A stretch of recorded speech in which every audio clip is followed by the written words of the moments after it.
Paglabas ng ikalawang bahagi ng video ng dating mambabatas na si Zaldico, ilang taga-suporta ng Pangulo maging ang palasyo ang muling umalma sa mga paratang na lumabas. Ang detalye tunghayan sa aking ulat. Umalma ang ilang makabayan at sibikong organisasyon kasunod ng paglabas ng ikalawang bahagi ng video ni dating Congressman Zaldico nitong Sabado. Laman ng video na ito ang ilang mga paratang na umano'y katotohanan sa likod ng mali-malitang pera mula sa kaban ng bayan. Sa una at ikalawang bahagi ng video, kanyang pinaratangan si Pangulo Ferdinand Marcos Jr. at dating House Speaker Ferdinand Martin Romualdez na nag-utos at tumanggap umano ng 100 billion peso insertion mula sa national budget. Kasabay nito ay ang paglalabas nito ng mga larawan ng mga nakahilera umanong maleta na sinasabi niyang naglalaman ng pera. Gayunpaman, kinuwestiyon ng Chairman Emeritus ng Makabayan at Sibikong Organisasyon na si Dr. Jose Antonio Goytia ang kawalan ng ebidensya sa mga pahayag ng dating kongresista. Anya, walang visitor log at CCTV timestamp ang naturang larawan. Sa panig naman ng palasyo, mariin muli itong pinabulaanan ni Presidential Communications Office Acting Secretary Dave Gomez at itinuring na isa lamang kuro-kuro ang naturang pahayag nito. Kaugnay nito ay naglabas din ng pahayag si Romualdez na nananatili umanong malinis ang kanyang konsensya sa gitna ng mga aligasyong lumabas. Matatandaan din na nitong kamakailan ay sinabi ng ilang senador gaya ni Senate President Panfilo P. Lacson at Senator Sherwin Gatchalian na kung totoo ang mga paratang nito, dapat niya itong ilahad ng personal at humarap muna sa Senado. Sinang-ayon na naman ito ni Goytia na sa halip niya na humarap sa bansa, inihayag niya ito sa pamamagitan ng video mula sa ibang bansa, malayo sa cross-examination at sa tunay na proseso ng hustisya. Dagdag pa niya, mananatiling kwento niya ang mga paratang na ito hanggat walang matibay na ebidensya sapagkat dapat na may kalakip-an niya itong dokumento at beripikadong katotohanan para maging kapani-paniwala. Kaya naman diin ng grupo at ilang mambabatas na hanggat hindi humaharap siko sa tamang proseso at wala siyang mainatag na ebidensya, mananatili ang kanyang mga paratang bilang isang sabi-sabi lamang. Samantala, tumanggi namang magkupento si Pangulong Ferdinand Marcos sa mga naturang akusasyon kaugnay ng flood control scandal. Ito ay kasunod ng ambush interview sa Negros Occidental kung saan personal niyang binisita ang mga nabiktima ng Bagyong Tino. Sa panig naman ng Blue Ribbon Committee, hinirit ni Gatchalian ang pagpapasabina kay Ko na subject to conditional motion o pag-uusapan pa sa susunod na pagdinig. Princess Castro nag-uulat para sa Golden Nation Network.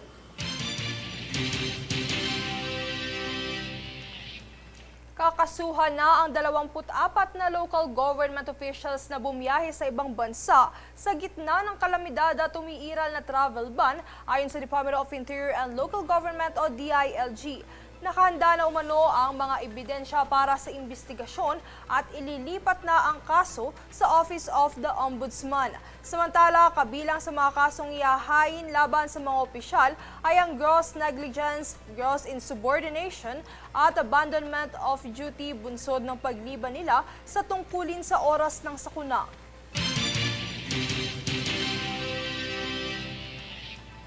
Sa ibang balita naman, ikinatuwa at welcome para kay Agriculture Secretary Francisco Tiu Laurel Jr.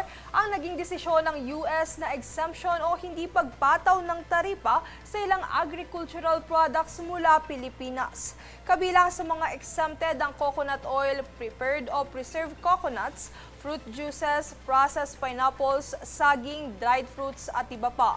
Ayon kay dating Special Assistant to the President for Investment and Economic Affairs na ngayon Secretary of Finance Frederick Go, isang matagumpay sa sektor ng agrikultura ng bansa ang desisyon ng US dahil mas mapapaayos nito ang agricultural export at mapapalakas ang supply chain ng bansa.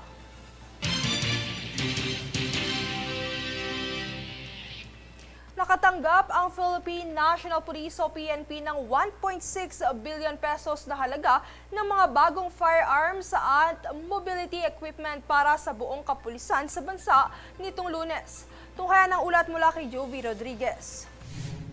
Nakatanggap ang Philippine National Police o PNP ng 1.6 billion pesos na halaga ng mga bagong armas at sasakyan para sa buong kapulisan. Pinangunahan ni Department of Interior and Local Government or DILG Secretary John Vic Rimulya at PNP Chief Jose Melencio Nartates Jr. ang blessings ng mga bagong kagamitan sa Camp Crame nitong Lunes.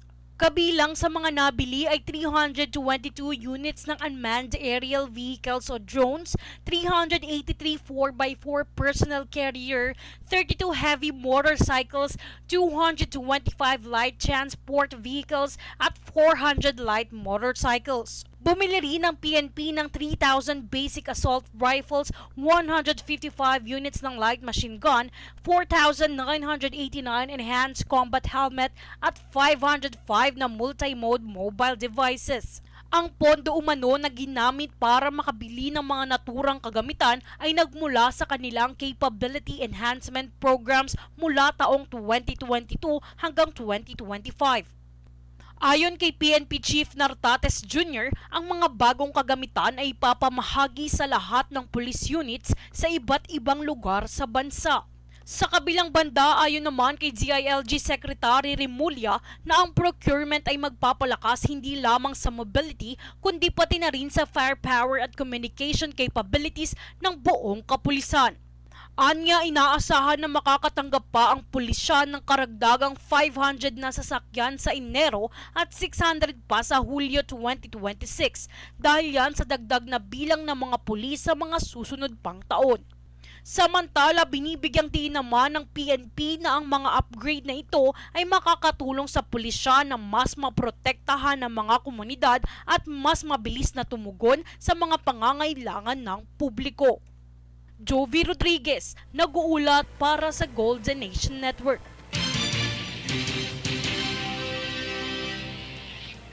Kamakailan namang na-recover ng Philippine Navy ang isang malaking piraso ng hinihinalang Chinese rocket debris sa karagatan ng Tubata-Harib, Cagayan Silio, Palawan. Nakita ng mga otoridad na palutang-lutang ang debris sa naturang karagatan at nakumpirmang ito ay suspected space debris mula China na may sukat na 12 feet by 21 feet. Samantala, kasalukuyan namang sinusuri ang nakuhang debris sa Western Naval Command Headquarters para sa documentation at tamang disposisyon.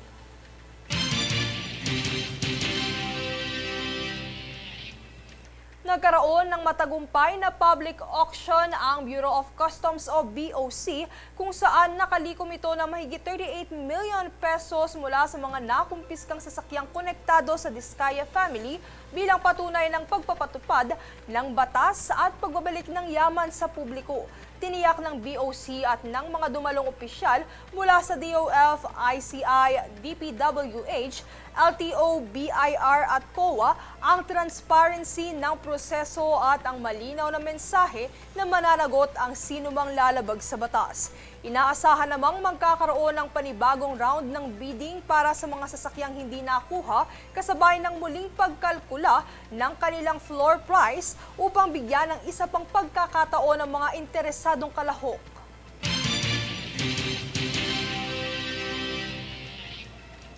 Sa kabilang banda, sabay-sabay nang nangniningning ang mga Christmas lighting displays sa iba't ibang panig ng Pilipinas ngayong taon.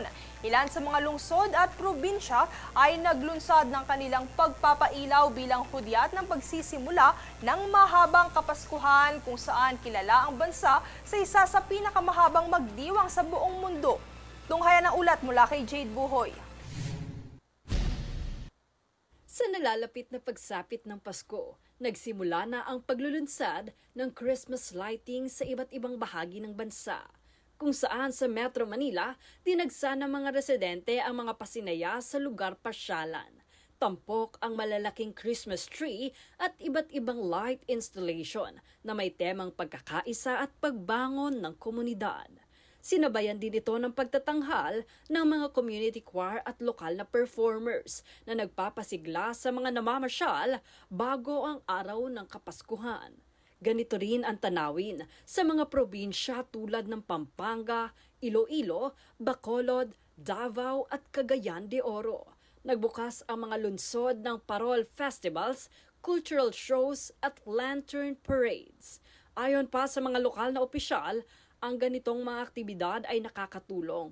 hindi lamang sa turismo kundi pati na rin sa paglikha ng pansamantalang trabaho para sa mga residente, mula sa dekorasyon, technical crew, event assistance hanggang sa crowd management at community security.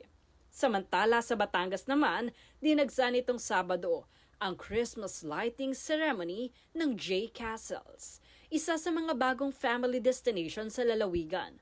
Tampok dito ang malalawak na holiday light installation at castle-inspired structures. Ang nasabing kaganapan din ay nakalikha ng dagdag na trabaho para sa mga taga roon, kabilang ang pag-install ng ilaw, stage setup at guiding personnel para sa mga dumadagsang bisita. Pinuntahan ang lugar hindi lamang dahil sa mga dekorasyon, kundi bilang pook pagtitipon ng mga pamilya at magkakaibigan na naghahanap ng mas nakaka-enjoy at family-friendly na selebrasyon na bagong-bago, hindi lamang para sa mga bata, ngunit para din sa mga magulang na gustong maramdaman muli ang Christmas feels. Papausbong man ang turismo ng Batangas, inaasahang agarang makakatulong ang ganitong Christmas lighting event sa pagtaas ng bilang ng mga lokal na turista sa lalawigan ngayong Kapaskuhan. Jade Buhoy, nag-uulat para sa Golden Nation Network.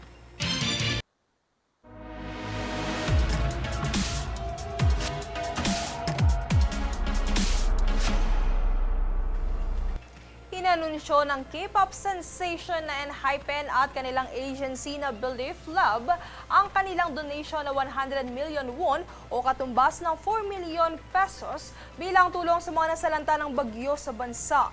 Ayon sa Enhypen, malapit sa kanilang mga puso ang Pilipinas at batid nila ang kamakailang matinding pagbaha na nakaapekto sa maraming komunidad nito. Dagdag pa ng 7-member group, nakikiisa sila sa lokal na komunidad at kanilang fans sa panahon ng pagsubok na ito at taus-puso silang umaasa na ang kanilang suporta ay makakatulong sa pagsisikap na makabawi ang mga apektado ng pagbaha. Ang donasyon ay ipapamahagi ng Hope Bridge Korea Disaster Relief Association sa pamamagitan ng Philippine Disaster Resilience Foundation.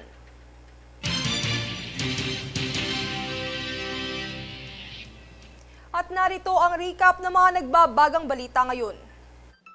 Sa ulo ng mga balita, Alice Guo, hinatulan ng reklusyon perpetua bunsod ng trafficking. CICC, nagbabala sa publiko kontra holiday scams. DPWH, tinitiyak na magpapasko sa bilangguan ang mga sangkot sa flood control projects.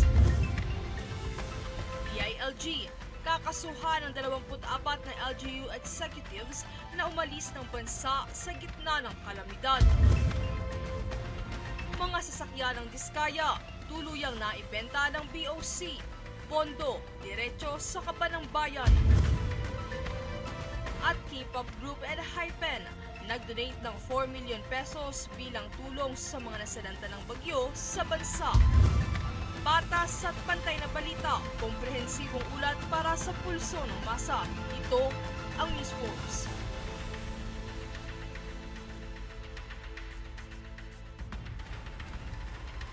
Yan ang pinakamainit na mga balita ngayong araw. Manatiling nakatutok sa aming mga ulat at updates sa aming Facebook page, facebook.com/Golden Nation Network. At mag-subscribe sa aming YouTube account, youtube.com/@Golden Nation Network. Ako si Princess Castro at ito ang News Force.